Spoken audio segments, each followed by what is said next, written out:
Anyway, sorry for all the collage and mess and everything that's on my kitchen table. I got carburetors. The boys got trains and stuff he took apart to make the motors work with a battery. Anyways, this comes from Seems Legit Garage. Basically, these are so you can port the M54 head and using a M50 intake manifold. Because I went ahead and painted this obviously, and then stuck the M50 manifold down because I was thinking about porting it that way. And as you can tell, right here, this gasket mark, that's where that gasket was. Well, that's a lot of porting to do to get that covered. So what I actually did was bought this from Seems Legit Garage. It comes with these intake ports.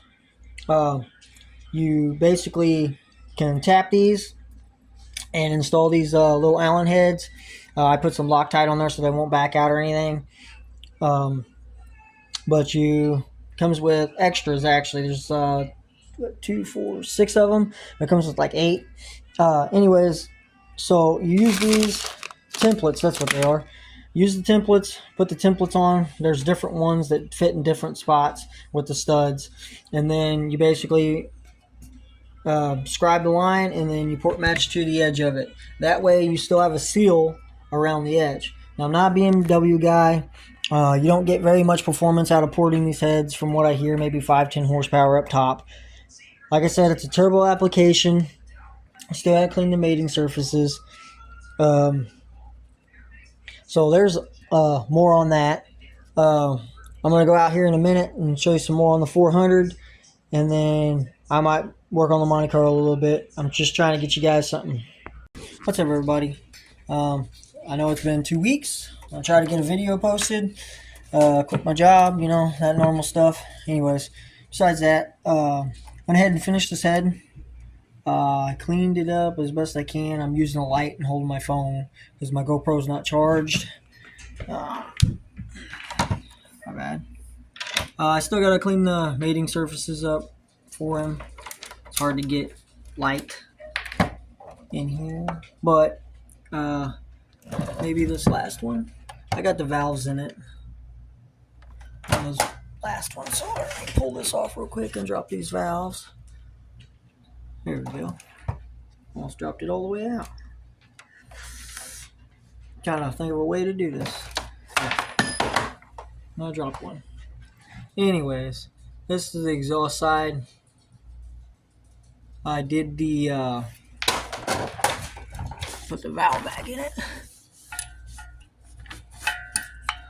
Trying to find a way to do this one-handed, pretty much. Anyways, I did the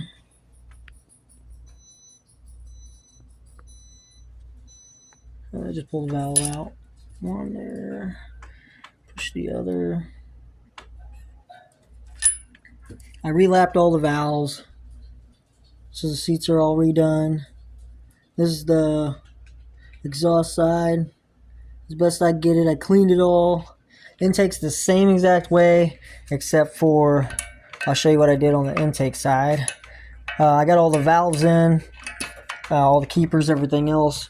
On this side, sorry, what happened was I lost 2 shims, or not really a shim, it's more of a retainer, and then 2 keepers apparently. So I got another head that my buddy Mark's got. He's gonna bring to me so I can finish this one. Give me 1 second, let me flip this head around.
everybody. Saturday, new day on the weekend. This is a buddy's Camaro. Obviously I'm at his place, he's got a lift and everything else. Blown head gasket. I'm gonna replace both of them, rebuild the whole top end, I guess. We'll see. I'll keep you informed on what I'm doing. Got some more progress. Get the engine in top dead center. I had to pull the water pump to get the brackets off. This is just sitting over here. I still got to pull the power steering pump pulley off to get that bracket off this side of the head. Already pulled the exhaust off. It'll be okay.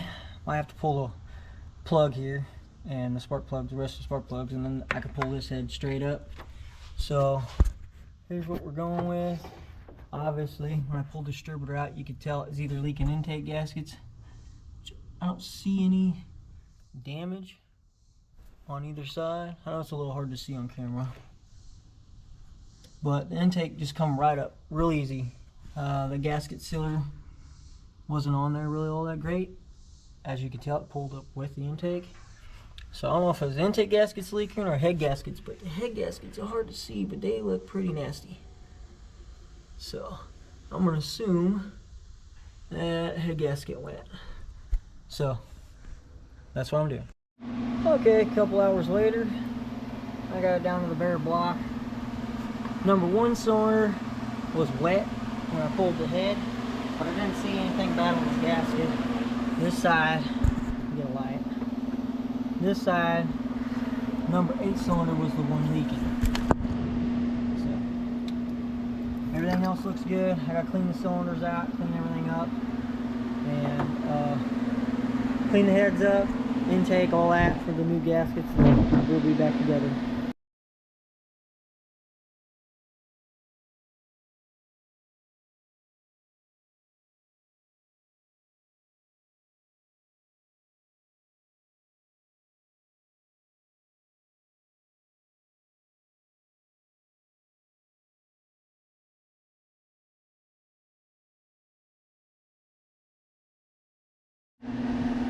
Alright, back on this. This is the next day, guys. I don't know if I even showed it off. He's got a couple other cars in here. Like, he's got a Chevelle outside. I don't know if you can see it. Here's Firebird. I need to get... I'd like to have one of these Chevelles, but it is what it is. But, kind of getting off subject, just showing you. Another TA Chevelle. Kind of what I want, but whatever. Going back in here, I had timing 180 out, I guess yesterday when I dropped the distributor in. I didn't pay attention to the valves after I turned it over to TDC. It's at about 8 degrees before top dead center. I still have to put a light on it. All I gotta do is put the water pump in it. It's all wired up, ready to go. As soon as I get the gaskets, which Jake, it's funny because my name's Jake. He's getting the other gaskets. I'll put the water pump on it, fill it up with coolant, and then clean my mess. Obviously, I got fluid everywhere around here. But other than cleaning that, this car will be done, and then maybe get some video of driving it real quick. Okay, guys. Alright, I know I seem a little frantic because of everything I've been doing, but in here with my boy, we pulled the motor off of the mini bike. Mainly because it's, you know, I think the carb's gummed up. Gotta clean it. Teaching him little things. Got a couple weed eater motors I pulled apart, one just to show him. Crank piston. Also cylinder head. But back on the 400, went ahead and cleaned everything up. Put a filter on it for now just to keep anything from getting underneath here. I did change the oil pump to the other one that I got with the pin, which I've already cleaned up. It's all clean, ready to go. Only problem is I don't got a gasket, but that's okay. I'll probably get one sometime. Already know he's got the hyper eutectic pistons in here. Obviously the eagle rods. But everything is all buttoned up. Main caps are torqued to 70. The only thing I was going to say about this pump, I don't know nothing about it. I know it was supposedly in a running motor, and it's the only pump. I was going to use the other pump that I got, which I just took off. It's a good pump, but the stock oil pickup tube will not fit with the pan, so I had to go with just using this because they already welded it. I don't know if you can see all the booger weld. So I just take my chances. It's an M55 USA made, so I went ahead and put it on there. The only thing I was going to say is on you got to look out for the bolt that you use. You got to look at the, hold on buddy, you got to look at how long the bolt is, because if you put a too long a bolt in here, or you torque it down too tight, which I think the torque on this is like 60 to 70 foot-pounds, somewhere around there. I ended up torquing it to 60. I did torque it to 70 at first and backed it off because of the rotation. You can feel when you go to rotate the engine over, it doesn't have much, you know, drag.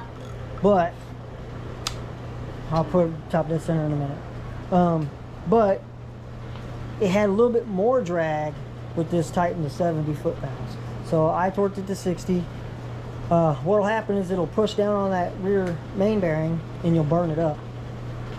So besides that, I know I told you about the ring mods and everything else. The only thing I didn't do, here I go talking like that. Most of the time I have this stuff thought up in my head how it's going to go, but that's not always how it goes. If I slow down the process for a second, I did not use a second ring in this motor. I built it just to be, I guess, a drag motor. But the top ring, it's gapped to 30 for nitrous use or whatever else. I still got the oil control rings.